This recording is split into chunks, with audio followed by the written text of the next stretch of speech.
냄새나는 원룸에서 컵라면으로 끼니를 때우던 그 시절을 아직도 생각하면 가슴이 답답해집니다. 하지만 지금 제 앞에 앉아 있는 이 남자 때문에 모든 것이 바뀔 줄은 몰랐죠. 그리고 재혼했던 남편이 알고 보니 범죄자였다는 걸, 그리고 그가 법정에서 수갑을 차고 끌려가는 모습을 보게 될 줄도 말입니다. 안녕하세요. 저는 서미란입니다. 15년간 지방 일간지에서 사회부 기자로 일했어요. 탐사보도가 제 전문이었죠. 권력의 그늘에 숨은 진실을 파헤치는 게 제 일이었습니다. 그런데 3년 전 시장의 대규모 건설 비리를 폭로한 후 모든 게 달라졌어요. 편집장이 저를 불러서 말했죠. 기사 때문에 회사가 곤란해지고 있다고, 광고주들이 발을 빼고 있다고 했습니다. 결국 저는 사표를 썼어요. 아니, 쓸 수밖에 없었죠. 15년 경력이 하루아침에 물거품이 되었습니다. 이혼은 그 1년 전에 했어요. 남편은 제가 너무 일에만 매달린다며 떠났죠. 남은 건 17살 딸 예린이와 작은 전세금 뿐이었습니다. 기자 출신이라고 해서 다른 언론사에 취직하기도 쉽지 않았어요. 제가 폭로한 그 비리에 연루된 사람들의 손길이 곳곳에 뻗어 있었거든요. 결국 프리랜서가 되었습니다. 소규모 지역 소식지에 기사를 쓰거나 기업 보도자료를 작성하는 일이 전부였어요. 한 달 수입은 150만 원에서 200만 원 사이를 오갔죠. 예린이의 학원비만 해도 월 80만 원이었는데 생활비까지 감당하기엔 턱없이 부족했습니다. 예린이가 조심스럽게 학원을 그만두겠다고 할 때 제 마음은 찢어지는 것 같았어요. 똑똑한 우리 딸이 엄마 때문에 꿈을 포기해야 한다니. 그날도 취재차 롯데호텔에 갔었습니다. 지역 중소기업 협회 행사 기사를 쓰기 위해서였죠. 15년 전에는 정치인들 기자회견도 취재했던 제가 이제는 작은 세미나 취재로 하루 5만 원을 받는 신세가 되었어요. 로비에서 커피를 마시며 행사장을 기다리고 있었는데 옆 테이블의 중년 남성이 전화 통화를 하고 있었습니다. 그 사안은 조용히 처리해야 한다고, 언론에 절대 세면 안 된다고 말하더군요. 기자로서 15년간 몸에 밴 본능이 작동했어요. 그 남자의 목소리에 뭔가 수상한 구석이 있다고 느꼈죠. 정장도 명품이었고 손목시계도 롤렉스였습니다.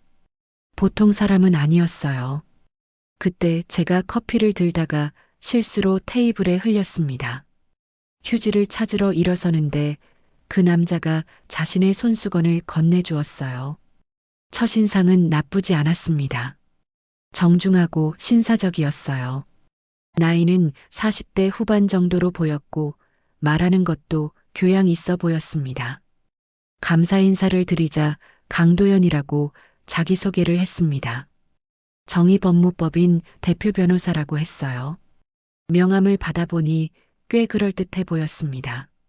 강남에 사무실이 있다고 했고 직원도 꽤 많다고 자랑하더군요. 제가 기자라고 하자 강도연의 눈이 반짝였습니다.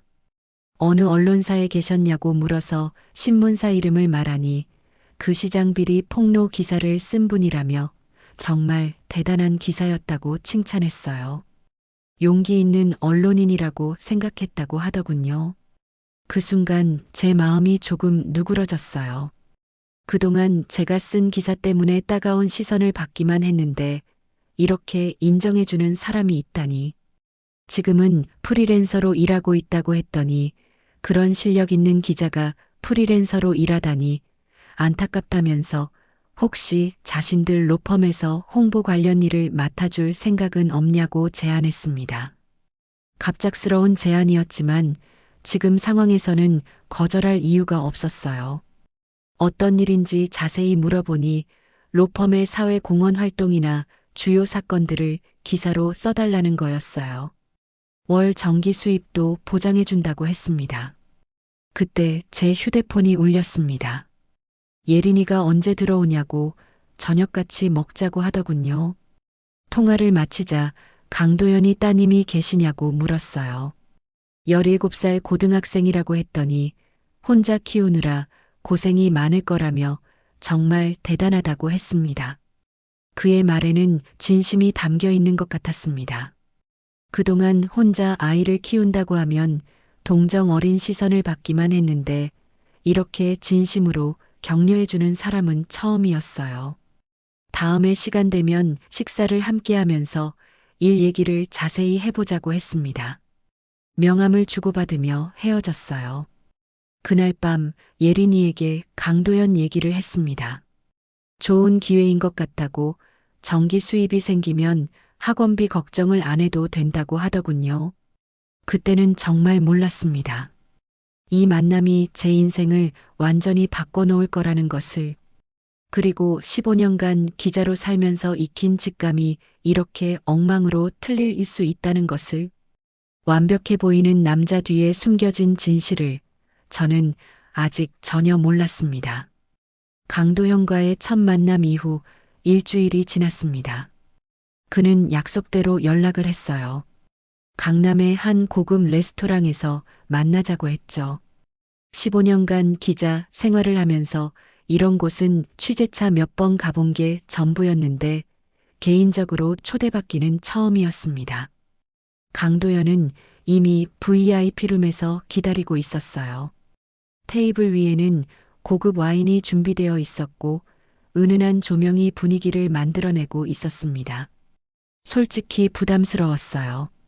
이런 대접을 받을 자격이 있나 싶었죠. 너무 좋은 곳으로 초대해 주셔서 감사하다고 했더니 좋은 분과 좋은 이야기를 나누려면 분위기도 중요하다고 하더군요. 그는 정말 신사적이었습니다. 의자도 빼주고 와인도 따라주고 지금 생각해보니 너무 완벽했어요. 마치 연습이라도 한 것처럼. 강도연은 로펌에서 하는 일을 간단히 설명해 줬어요. 기업 법무가 주 업무지만 사회적 약자를 위한 변호도 많이 하고 있다고 했습니다. 무료 법률 상담, 소외계층을 위한 법률 지원, 장학금 사업까지. 듣고 보니 정말 의미 있는 일들이었어요. 제가 쓴 탐사보도 기사들을 다시 읽어봤다면서 정말 감동적이었다고 했습니다. 특히 시장 비리 기사는 사회 정의를 실현한 명작이라고 평가하더군요. 15년간 기자로 일하면서 제일 자랑스럽게 여기던 기사였는데 그것 때문에 모든 걸 잃었죠. 강도연이 그 기사를 그렇게 평가해 주니 정말 고마웠어요. 그런 분이 로펌의 스토리를 써준다면 더 많은 사람들에게 좋은 영향을 줄 수 있을 거라고 했습니다. 구체적인 조건도 괜찮았어요. 월 300만 원의 정기 수입에 특별 기사는 별도 고려를 주겠다고 했습니다. 프리랜서로 불안정하게 벌던 돈의 2배였죠. 조건이 너무 좋아서 제가 그만한 역할을 할 수 있을지 모르겠다고 했더니 저만의 시각과 경험이 필요한 거라고 하더군요. 형식적인 홍보 기사가 아니라 진정성 있는 스토리를 써달라는 거였어요. 그날 저녁 집에 돌아와서 예린이에게 얘기했습니다. 정말 좋은 기회인 것 같다면서 그분이 엄마 기사를 높이 평가한다니 뿌듯하다고 하더라고요. 저는 조건이 너무 좋아서 조금 부담스럽기도 하다고 했지만 예린이는 엄마는 실력 있는 기자니까 자신감을 가지라고 했어요. 일을 시작한 지 한 달이 지나면서 강도현과의 관계도 자연스럽게 발전했습니다. 처음에는 업무상 만남이었는데 점점 개인적인 이야기도 나누게 되었어요. 정말 대단한 분이라면서 혼자서 딸도 키우고 일도 완벽하게 해낸다고 칭찬했습니다. 그냥 살아가는 거라고 했더니 아니라면서 정말 감탄하고 있다고 하더군요. 예린이도 정말 자랑스러워할 것 같다고 했어요. 그는 예린이에게도 관심을 많이 보였어요. 만날 때마다 딸 이야기를 물어봤고 때로는 예린이를 위한 선물도 준비했습니다. 예린이 선물을 또 사왔다고 하면 예린이도 그 아저씨 정말 좋은 사람인 것 같다고 했어요. 어느 주말 강도연이 우리 모녀를 놀이공원에 초대했어요. 예린이가 해맑게 웃으며 감사하다고 엄마랑 이런 데 온 지 정말 오래됐다고 했습니다.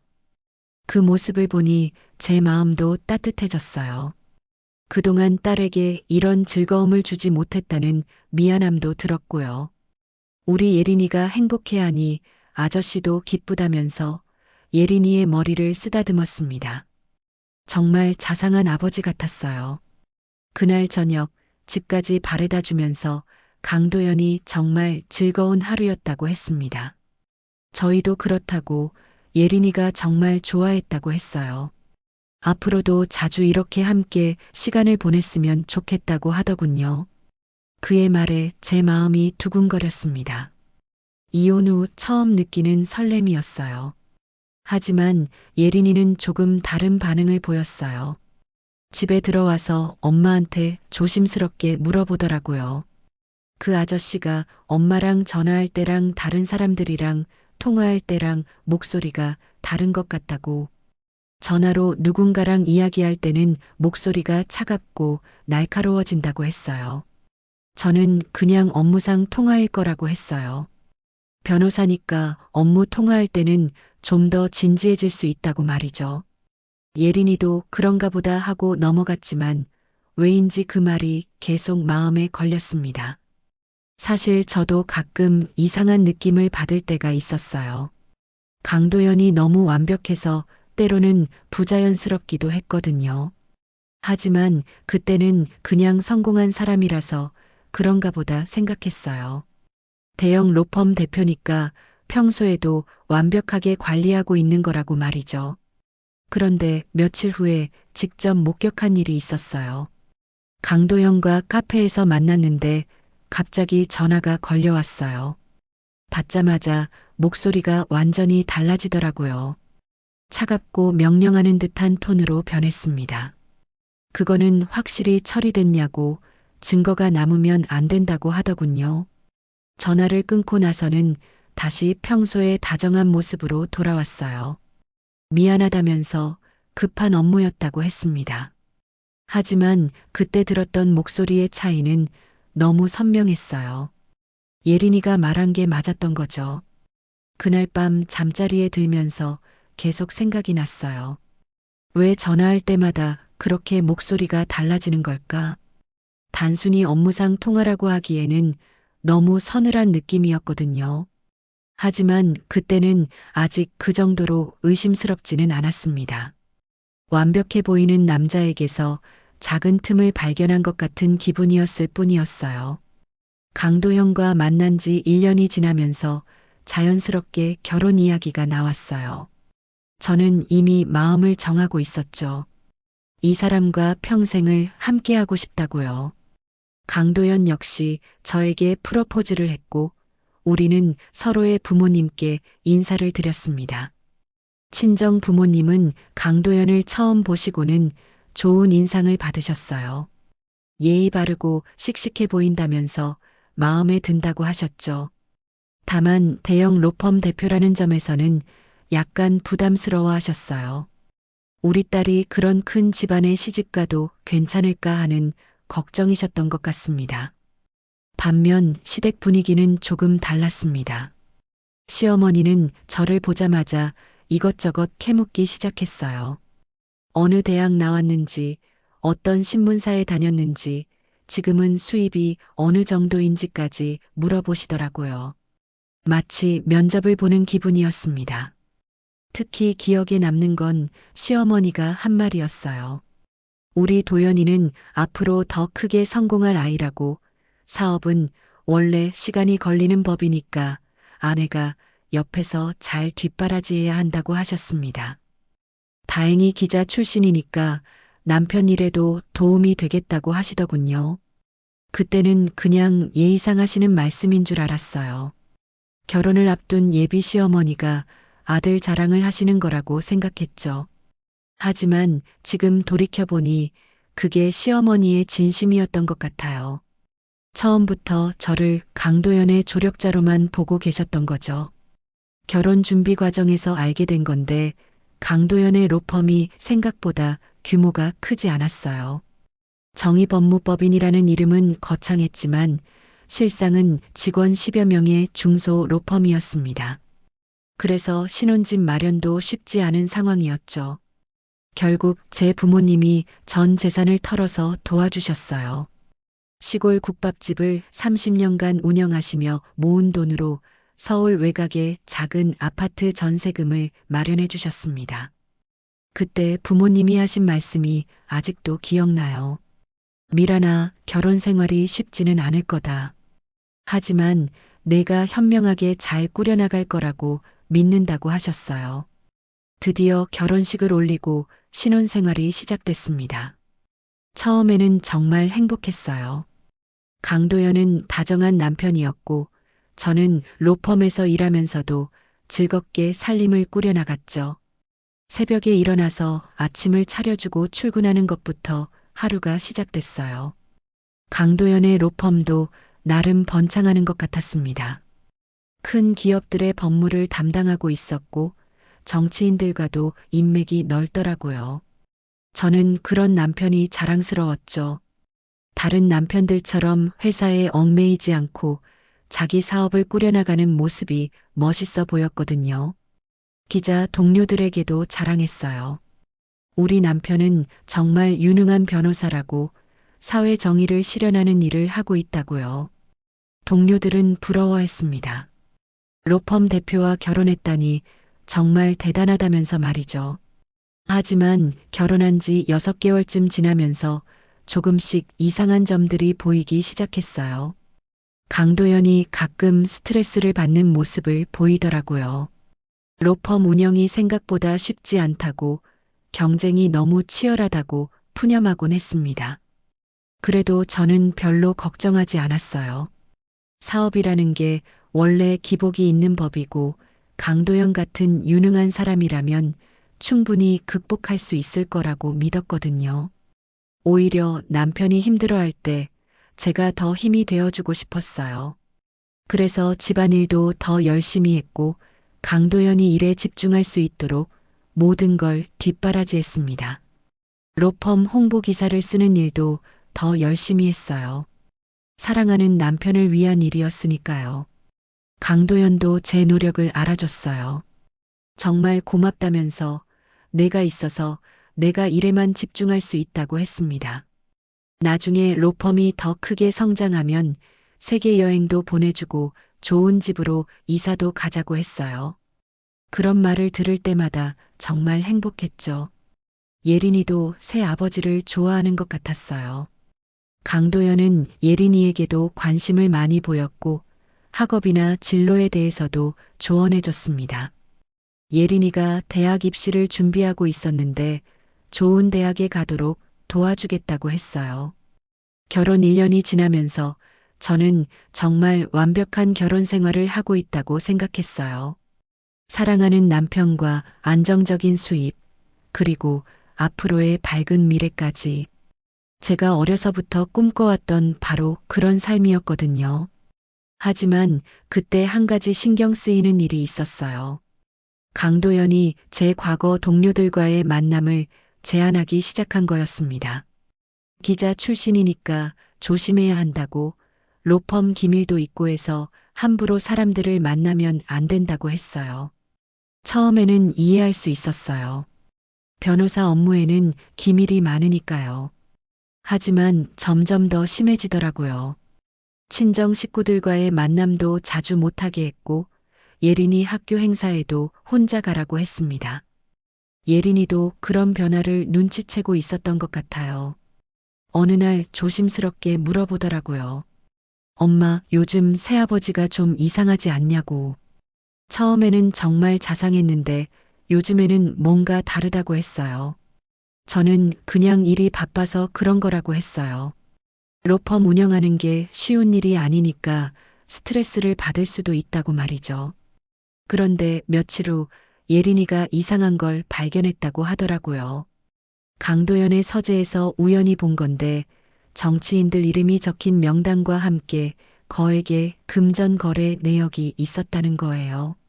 몇억 원짜리 거래들이 빼곡히 적혀 있었다고 했습니다.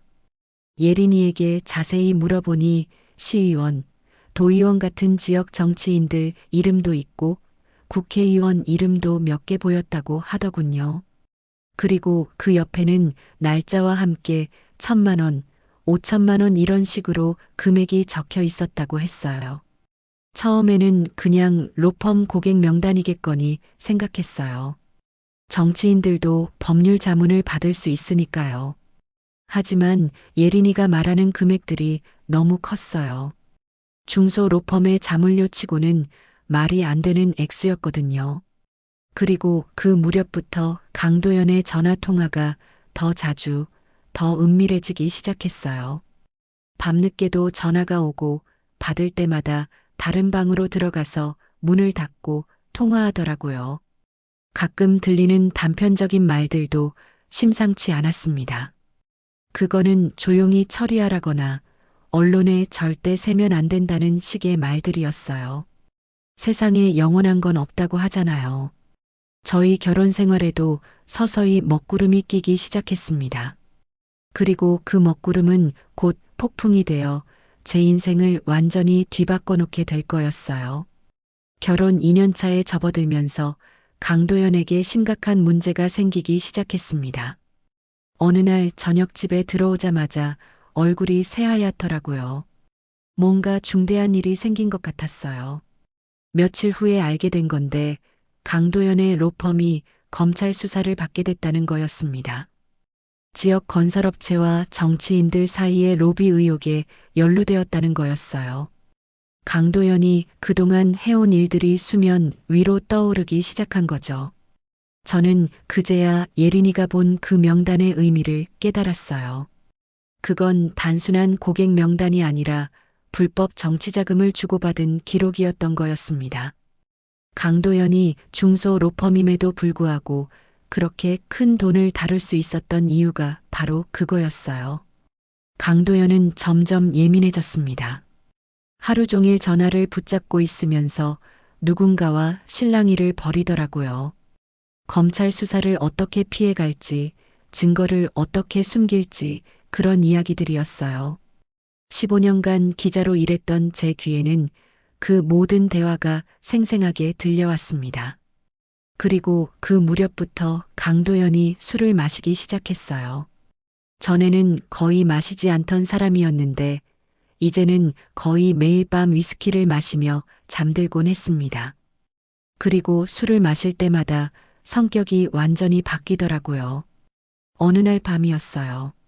강도연이 술에 취한 채 집에 들어왔습니다. 얼굴이 붉게 상기되어 있었고 비틀거리며 걸어왔어요. 저는 평소처럼 따뜻하게 맞이하려고 했습니다. 오늘도 수고 많으셨다고 식사라도 하시라고 했죠. 그런데 갑자기 강도연이 소리를 지르기 시작했어요. 닥쳐, 하루 종일 스트레스 받는데 집에서까지 잔소리 들으려고 들어온 게 아니라고 하더군요. 저는 깜짝 놀라서 뒤로 물러섰어요. 이런 강도연은 처음 보는 거였거든요. 로비 수사가 얼마나 골치 아픈지 알겠냐면서 정치인들은 발을 빼고 자기만 희생양이 될 것 같다고 소리쳤습니다. 그러면서 저에게 화풀이하기 시작했어요. 내가 뭘 안다고 나서냐고, 기자 출신이라서 골치 아프다는 걸 몰랐다고 하더라고요. 그때까지만 해도 저는 강도연이 술 때문에 그러는 거라고 생각했어요. 하지만 다음에 한 말이 정말 충격적이었습니다. 의심 많고 캐기 좋아하는 기자 성격 때문에 처음부터 골치 아팠다면서 그래도 기자, 와이프가 있으면 언론 플레이하기 좋아서 이용한 거라고 했어요. 처음부터 널 이용한 거라는 말을 듣는 순간 정말 세상이 무너지는 기분이었습니다. 제가 그동안 믿어왔던 모든 것들이 거짓이었다는 걸 깨달았거든요. 강도연이 저를 사랑해서 결혼한 게 아니라 이용하기 위해서였다는 거였어요. 그때 예린이가 제 방에서 나와서 이 모든 광경을 지켜보고 있었습니다. 딸이 이런 모습을 봐야 한다는 게 너무 부끄럽고 미안했어요. 하지만 예린이의 눈빛은 제가 예상했던 것과 달랐습니다.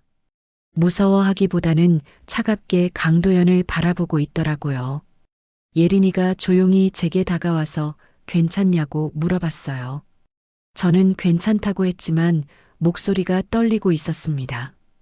예린이는 강도연을 향해 말했습니다. 아버지, 엄마한테 왜 그렇게 말씀하세요? 강도연이 예린이를 노려보면서 애가 어른 말에 끼어든다고 소리쳤어요. 그러면서 저에게도 화를 냈습니다. 애 하나 제대로 교육도 못 시키면서 뭘 한다고 하더군요. 그 순간 강도연이 저를 밀쳤습니다. 그 바람에 저는 벽에 부딪혀 넘어졌어요. 예린이가 엄마라고 소리치며 달려왔습니다. 저는 예린이를 안으면서 괜찮다고, 엄마는 괜찮다고 했어요. 강도연은 그 모습을 보면서 비웃었습니다. 가난해서 구해줬으면 그냥 조용히 살라고, 집안에서 큰 소리 나지 않게 하라고 했어요. 그러면서 자신이 우리를 구해준 은인이라고 잘 기억해 두라고 했습니다. 예린이가 저를 껴안는 채로 강도연을 노려봤어요. 그 눈빛은 더 이상 아이의 것이 아니었습니다. 어른스럽고 단단한 결심이 서려 있었어요. 네, 잘 기억하고 있다고 또렷하게 대답하더군요. 강도연은 비틀거리며 안방으로 들어갔고 곧 코 고는 소리가 집안을 가득 채웠습니다. 저는 예린이를 꼭 안고 울기 시작했어요. 미안하다고 예린아. 엄마가 미안하다고 했습니다. 예린이는 엄마 잘못 아니라고 했어요. 하지만 그 다음에 한 말이 저를 놀라게 했습니다. 엄마, 저도 증거를 모았어요. 진짜 나쁜 사람이라는 걸 알고 있었어요. 그날 밤 예린이가 저에게 그동안 모은 것들을 보여줬어요.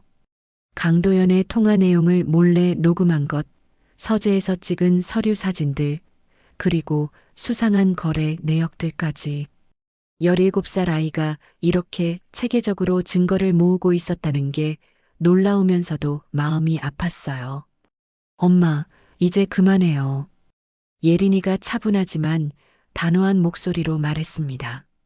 이렇게 참고 사는 거 말이에요. 제가 엄마를 위해 뭔가를 해야 할 때인 것 같아요. 그 순간 저는 깨달았어요.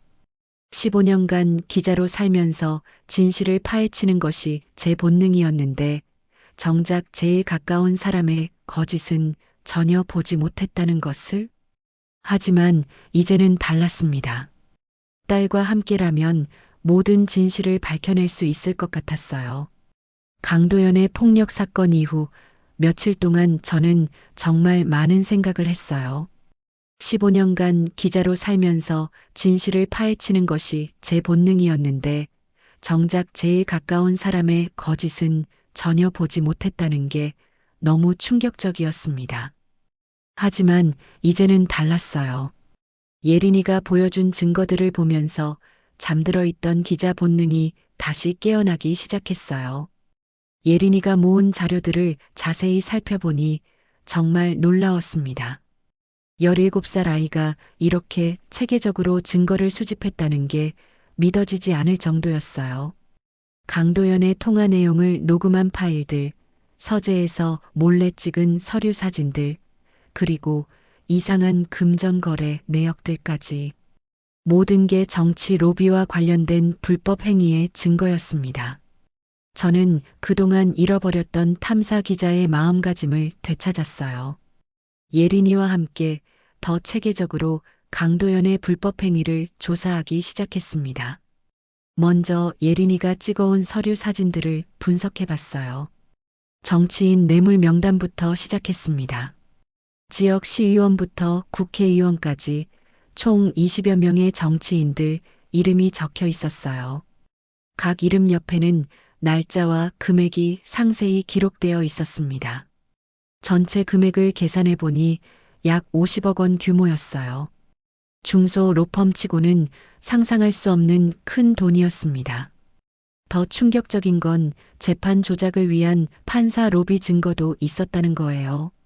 지역 법원 판사들과의 골프 모임 기록, 고급 식당에서의 접대 내역, 심지어 판사 자녀들 해외 유학비까지 지원한 기록이 있었습니다. 이건 정말 심각한 사법부 부패 사건이었어요.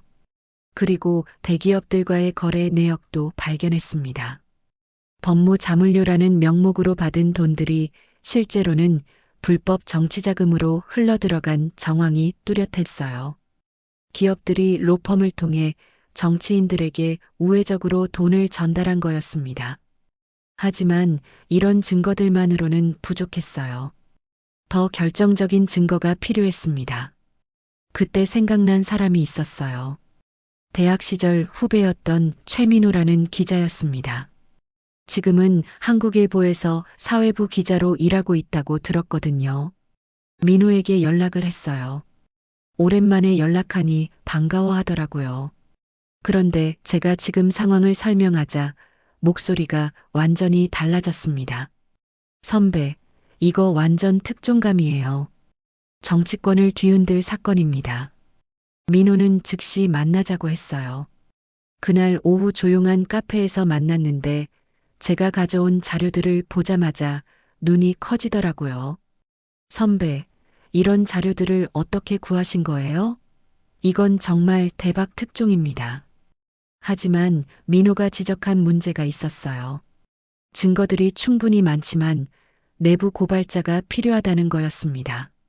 로펌 내부에서 직접 일했던 사람의 증언이 있어야 더 확실하다는 거죠. 그때 또 생각난 사람이 있었어요. 강도연 로펌에서 일하는 김태준이라는 변호사였습니다. 몇 번 집에서 본 적이 있는데 30살 정도의 젊은 변호사였어요.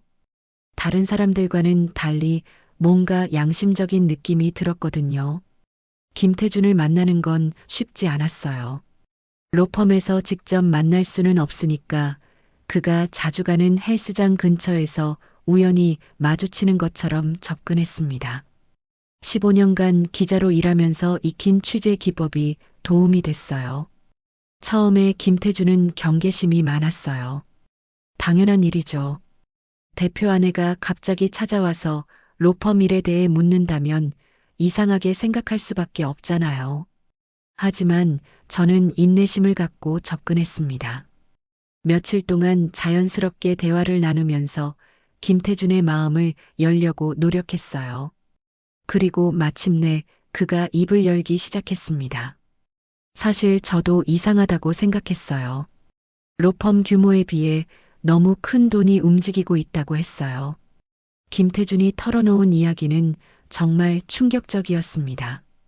강도연이 정치인들과 만날 때마다 현금 봉투를 건네는 걸 직접 목격했다는 거예요. 그리고 재판 전날 밤에 판사들과 만나서 결과를 미리 조율하는 것도 봤다고 했습니다. 더 구체적인 증언도 해줬어요. 지난해 있었던 지역개발 사업 관련 재판에서 강도연이 담당 판사에게 3억 원을 건넸고 결국 의뢰인에게 유리한 판결이 나왔다는 거였습니다. 이건 명백한 사법부 매수 사건이었어요. 김태준은 양심의 가책을 느끼고 있었어요. 변호사가 된 초심을 잃어버린 것 같아서 괴롭다고 했습니다. 하지만 생계 때문에 쉽게 떠날 수도 없고 그렇다고 이대로 계속할 수도 없다고 고민하고 있었어요. 저는 김태준을 설득했습니다. 지금이라도 양심에 따라 행동하라고, 더 늦기 전에 진실을 밝혀야 한다고 말했어요. 처음에는 망설이던 김태준이 결국 협력하기로 했습니다. 내부 고발자가 생긴 거죠. 김태준은 로펌 내부에 더 구체적인 증거들을 제공해 줬어요. 강도연이 비밀리에 보관하고 있던 계좌 정보, 정치인들과의 통화 녹음 파일, 그리고 뇌물 전달 일정표까지 모든 게 완벽한 증거였습니다. 이제 모든 준비가 끝났어요. 예린이가 모은 초기 증거들, 김태준이 제공한 내부 정보, 그리고 민호가 추가로 취재한 내용들까지 강도연의 불법 로비와 사법부 매수 사건을 완벽하게 입증할 수 있는 자료가 모두 갖춰졌습니다. 그날 밤 예린이와 함께 모든 증거들을 정리하면서 말했어요. 예린아, 이제 정말 시작이야. 아빠가 저지른 모든 나쁜 일들을 세상에 알릴 거야. 예린이가 고개를 끄덕이며 대답했습니다. 엄마, 저는 엄마를 믿어요. 엄마는 진짜 기자니까요. 15년간 기자로 살면서 쌓은 모든 경험과 인맥이 이 순간을 위해 있었던 것 같았어요.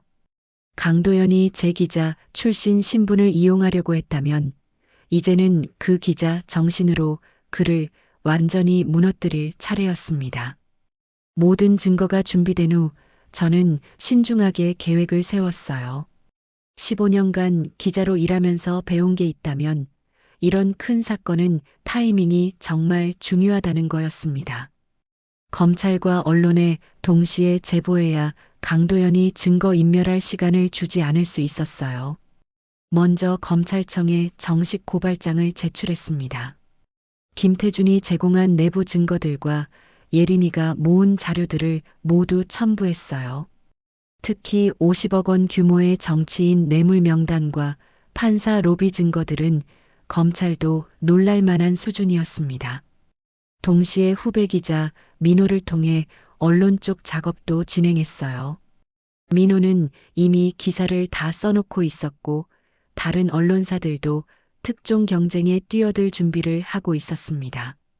모든 게 동시에 터지도록 치밀하게 계획했어요.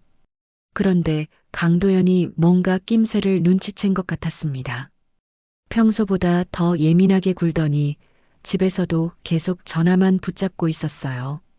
누군가에게 급하게 지시하는 목소리가 들렸습니다.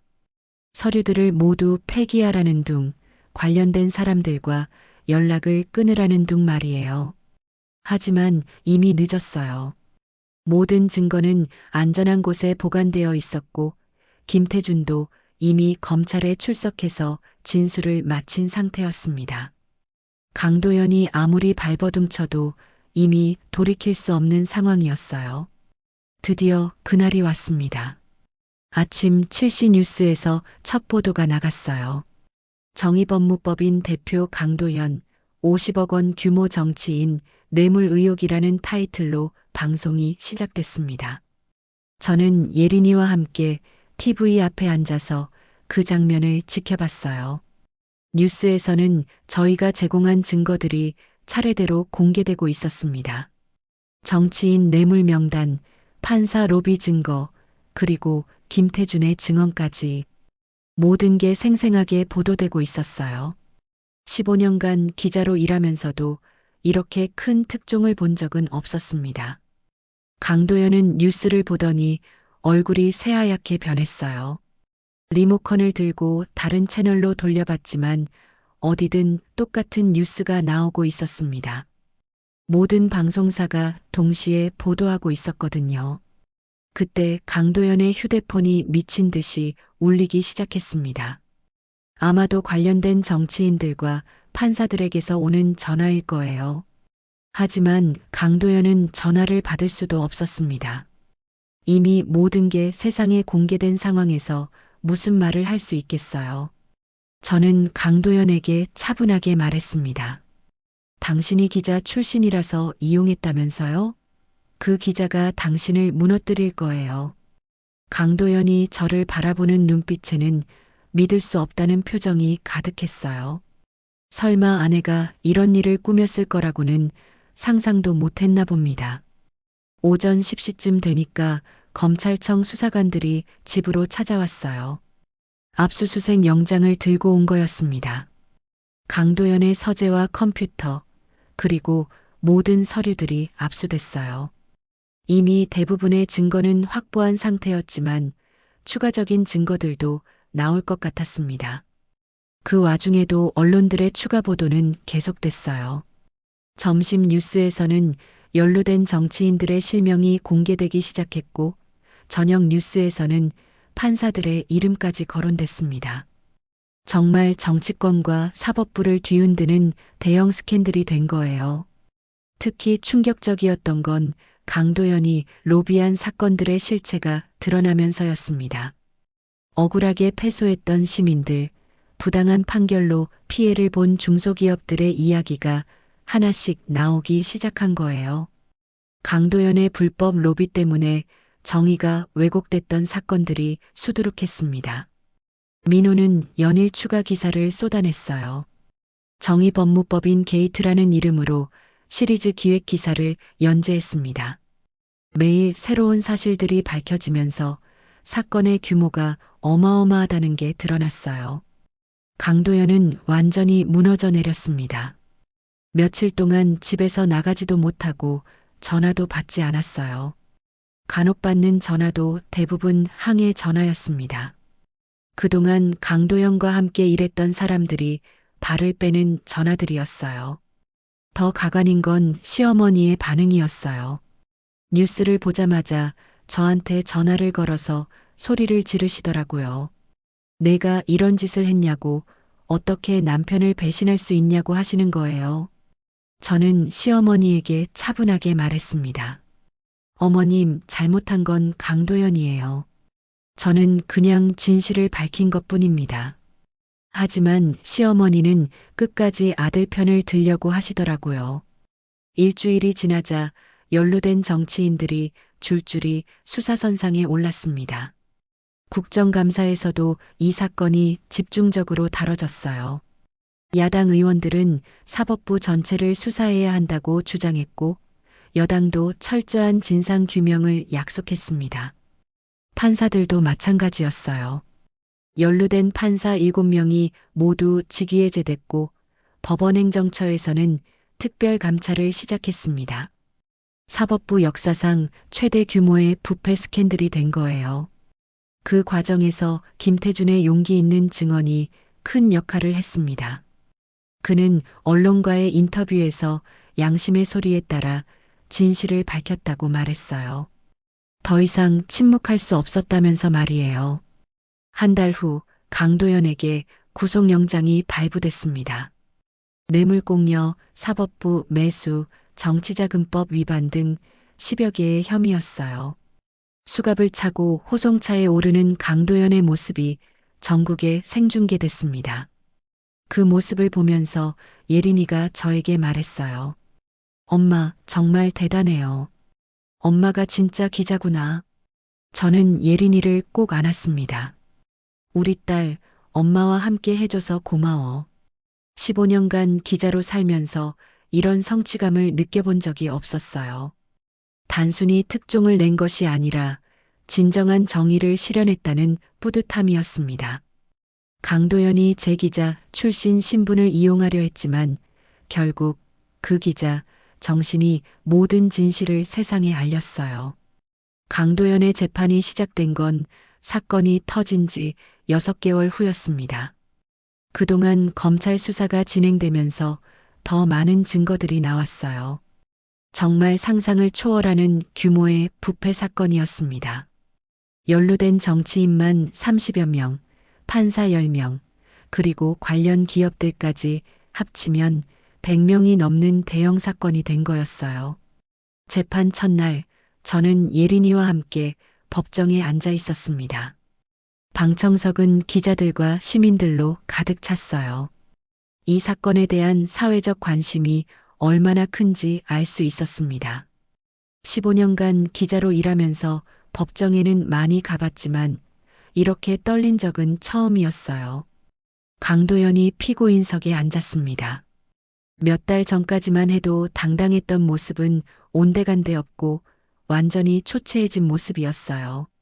수염도 덥수룩하고 정장도 구겨져 있었습니다. 구치소 생활이 그를 많이 변화시켰나 봅니다. 검사의 모두 진술이 시작됐어요. 피고인 강도연은 지난 5년간 정치인 30여 명에게 총 50억 원의 뇌물을 제공했으며 판사 10명을 매수해 재판 결과를 조작했다는 내용이었습니다. 또한 대기업들로부터 받은 자물료를 불법 정치자금으로 전용한 혐의도 있었어요. 증인 신문 시간이 되자 김태준이 증인석에 섰습니다. 그는 떨리는 목소리지만 또렷하게 증언했어요. 지난 3년간 강도연과 함께 일하면서 목격한 모든 불법 행위들을 상세히 증언했습니다. 김태준의 증언 중 가장 충격적이었던 건 구체적인 뇌물 전달 장면이었어요. 작년 지방선거 때 모 시장 후보에게 5억 원을 전달하는 장면을 직접 봤다고 했습니다. 그리고 그 후보가 당선된 후 시 발주공사에서 특혜를 받은 건설업체들의 명단까지 제시했어요. 더 심각한 건 판사 매수 사건이었습니다. 김태준은 강도연이 담당 판사와 만나는 자리에 여러 번 동행했다고 증언했어요.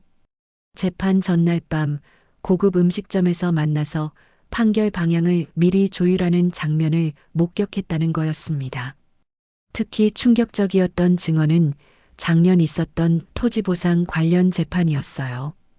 강도연이 담당 판사에게 3억 원을 건넸고 다음 날 의뢰인에게 완전히 유리한 판결이 나왔다는 거였습니다. 이 때문에 원래 토지 소유주였던 농민들이 제대로 된 보상을 받지 못했다고 했어요. 김태준의 증언이 끝나자 이번엔 제 차례였습니다. 저는 증인으로 출석해서 강도연의 가정에서의 모습과 그가 한 말들을 증언했어요. 특히 술에 취해서 기자 출신이라는 이유로 저를 이용했다고 고백한 부분을 자세히 진술했습니다. 재판부도 이 사건의 심각성을 인식하고 있는 것 같았어요. 재판장은 이런 규모의 사법부 매수 사건은 유례없는 일이라고 하면서 엄중하게 심리하겠다고 말했습니다. 강도연 측 변호사들은 끝까지 혐의를 부인했어요. 단순한 자물쇠였을 뿐 뇌물이 아니라고 주장했고 판사들과의 만남도 업무상 필요에 의한 것이었다고 했습니다. 하지만 너무나 명확한 증거들 앞에서는 별다른 설득력이 없었어요. 그런데 재판이 막바지로 갈수록 강도연이 이상한 전략을 쓰기 시작했습니다. 갑자기 모든 걸 인정하면서 눈물을 흘리며 참회하는 모습을 보인 거예요. 재판부와 국민 여러분께 진심으로 사죄한다면서 말이죠. 저는 그 모습을 보면서 뭔가 이상하다는 생각이 들었어요. 15년간 기자로 일하면서 이런 위선적인 모습을 많이 봤거든요. 진짜 반성이라기보다는 형량을 줄이려는 연기 같았습니다. 강도연은 최후 진술에서도 계속해서 참회하는 모습을 보였어요. 죄송하다는 말을 반복하면서 이제는 모든 걸 털어놓고 정말로 새 사람이 되겠다고 했습니다. 더 이상 숨길 것도 없고 거짓말도 하지 않겠다고 맹세하더군요. 재판부도 그런 강도연의 모습에 어느 정도 감화된 것 같았어요. 진심으로 반성하는 것 같다는 분위기가 법정에 흘렀습니다. 혹시 형량이 줄어들 수도 있겠다는 생각이 들었어요. 그런데 바로 그때였습니다. 방청석에 앉아있던 예린이가 조용히 손을 들더니 재판장에게 말했어요. 재판장님, 제가 추가로 제출할 증거가 있습니다. 그러면서 가방에서 서류 뭉치를 꺼냈어요. 예린이가 제출한 건 강도연의 해외 계좌 관련 서류들이었습니다. 어떻게 구했는지 물어보니 강도연의 컴퓨터를 해킹해서 얻었다고 하더라고요. 17살 아이가 해킹까지 할 줄 안다는 게 놀라웠지만 더 놀라운 건 그 서류의 내용이었어요. 스위스 은행에 20억 원이 들어있는 비밀 계좌가 있다는 거였습니다. 강도연이 그동안 받았던 뇌물의 일부를 빼돌려서 만약의 경우를 대비해 도피 자금으로 마련해 둔 거였어요. 완전히 숨겨진 계좌였습니다.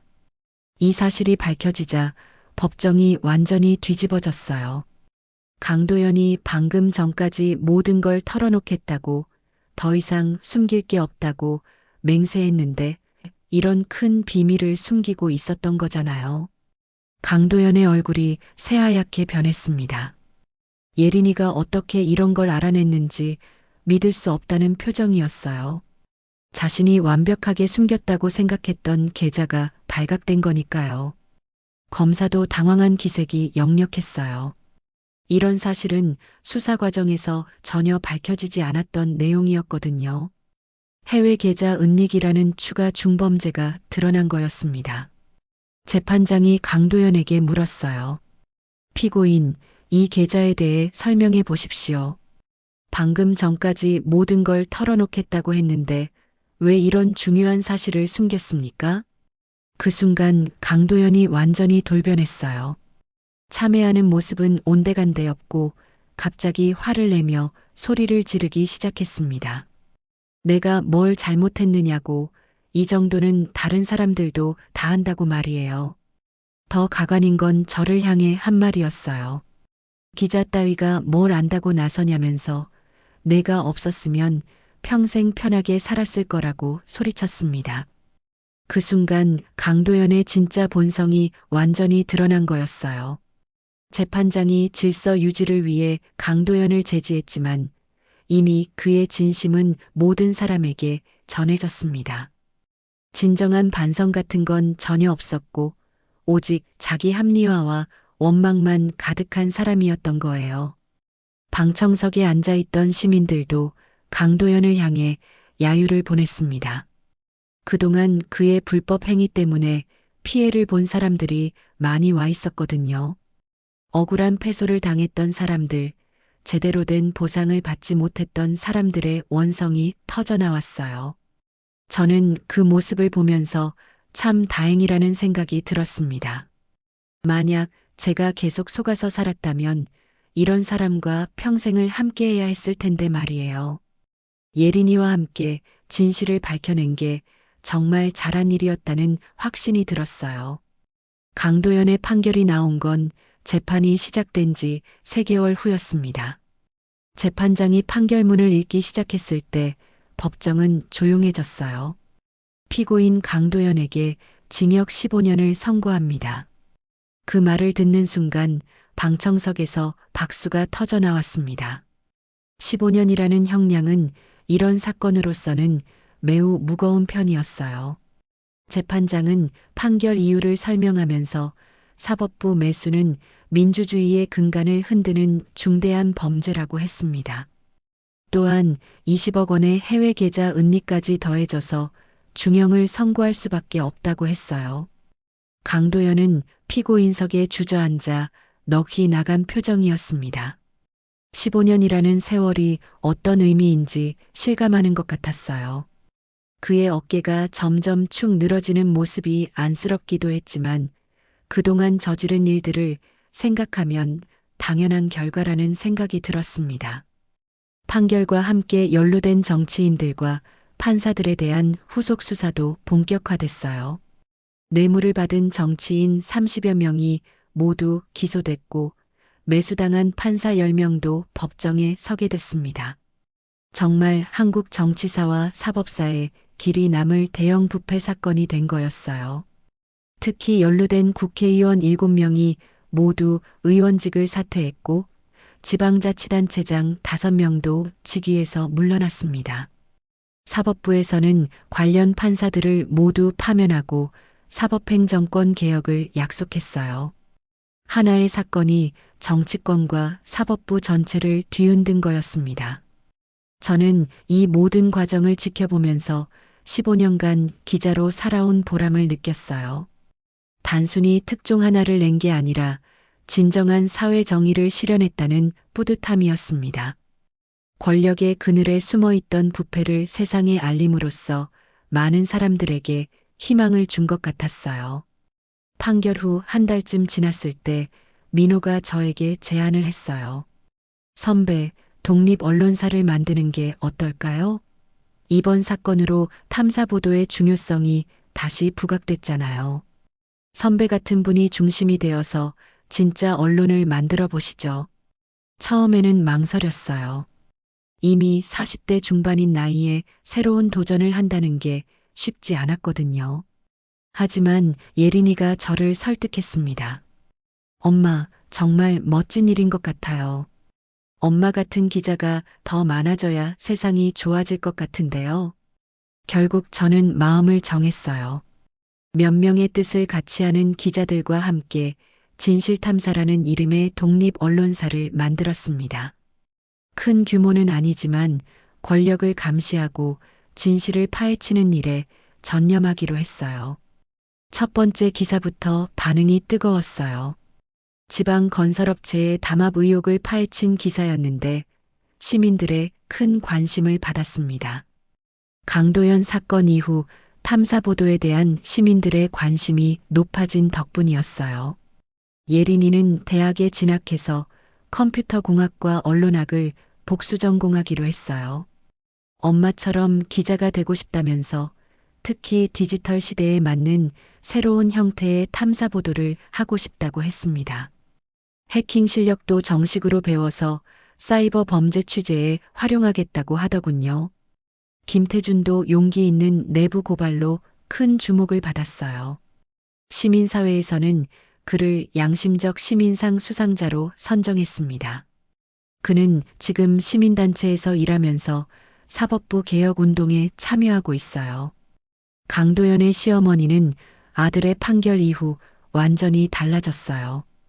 처음에는 저를 원망했지만 언론 보도를 통해 아들이 저지른 일의 심각성을 알게 된 후로는 연락을 끊었습니다.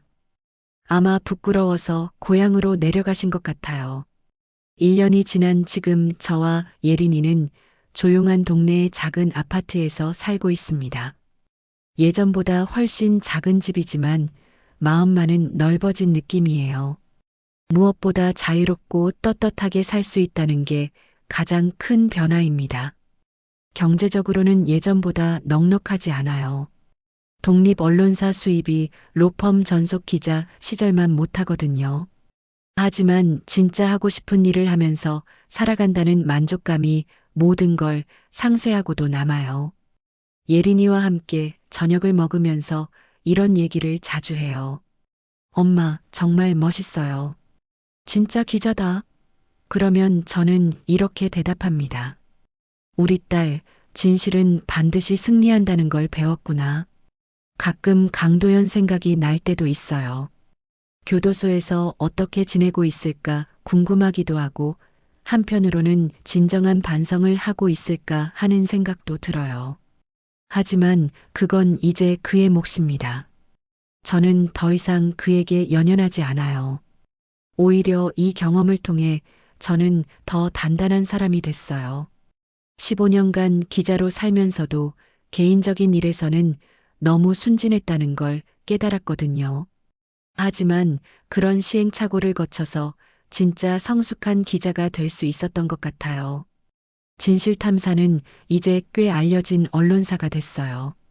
권력층의 부패를 파헤치는 전문 매체로 인정받고 있습니다. 큰 언론사들도 저희 기사를 인용하고 때로는 공동 취재를 제안하기도 해요. 무엇보다 뿌듯한 건 저희 기사로 인해 또 다른 부패 사건들이 밝혀지고 있다는 거예요. 시민들도 권력 감시에 더 관심을 갖게 됐고 내부 고발자들도 용기를 내서 진실을 알리고 있어요. 작은 파장이 큰 변화를 만들어내고 있는 거죠. 얼마 전에는 예린이가 이런 말을 했어요. 엄마, 저도 나중에 엄마처럼 권력을 감시하는 기자가 될 거예요. 디지털 시대에 맞는 새로운 방식으로 말이에요. 그 말을 듣는 순간 정말 자랑스러웠습니다. 지금 이 순간도 저는 새로운 기사를 준비하고 있어요. 또 다른 권력의 그늘에 숨어 있는 진실을 파헤치는 일이죠. 15년 전 처음 기자가 됐을 때의 초심을 되찾은 기분입니다. 강도연은 제 기자 출신 신분을 이용하려고 했지만 결국 그 기자 정신이 모든 진실을 세상에 알렸어요. 펜이 칼보다 강하다는 말이 단순한 격언이 아니라 현실이 될 수 있다는 걸 몸소 체험했습니다. 여러분, 제 이야기를 끝까지 들어주셔서 정말 감사해요. 진실은 반드시 승리합니다. 그리고 용기를 내어 진실을 말하는 사람이 결국 승리한다는 것도 말이에요. 그것이 제가 이번 일을 통해 얻은 가장 큰 깨달음입니다. 앞으로도 저는 그 신념을 잃지 않고 계속 진실을 파헤치는 기자로 살아갈 거예요. 끝까지 들어주셔서 감사합니다.